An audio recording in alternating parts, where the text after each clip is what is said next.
I have not done one of these in a while. This is like what I called Rob's Reflections. So I just got done with therapy, and I literally just got off and I hit record. So we talked about some stuff, and one of the things that we talked about that was really cool was I lived my life with the understanding of you have to do what you have to do every single day to show that you have value when it comes to work. So what I mean by that is, like, I don't even think I said that correctly. So I'm just going to tell you exactly what happened. I don't need to beat around the bush. So when I was younger, just like I think a lot of people's dads, especially young men my age and stuff like that, would tell their sons, like, in teaching them about the workforce and stuff like that, they might say a statement something like this: you're only as good as what you can do for your employer that day or right then.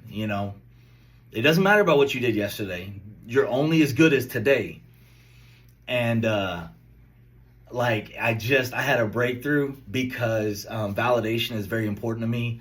And there's been so much a part of me that has been holding back to say, man, like, I don't know if you're really autistic. You know what I mean? Is it just that you want it that much? You want to be special. You want to be different. And I've had numerous occasions happen that are just like parts of my brain that are slapping me in the face saying, hello, here's examples, here's your validation, here's your proof. But I want to talk about this real quick. So when I was growing up, my dad was raising me. He made that statement, and he made it more than once. When he was talking about when I get into the workforce, when I work for a company, work for a boss and stuff like that, he would always put in my head, you're only as good as what you can do for them today. And which is, I think, a very great thing for a father to do, right? But I want to show you the validation part. I now know that here's another one of the slap in the face pieces of information about, hey, silly, you're autistic. I took that literally. He also made a statement growing up when he talked about the workforce and stuff like that. He's like, unless you're dead, don't call in sick. Unless you're on your deathbed, you don't call in sick. Like, no, I don't even want to give it that. He said, like, unless you're dead, you don't call in sick. So here's another thing. I'm autistic. I took it literally. I went at least 10 years, my first 10 years working at Sam's Club without calling in sick one day. That it doesn't mean I wasn't sick. It just means that I had that mentality of you're only as good as what you can provide for them that day.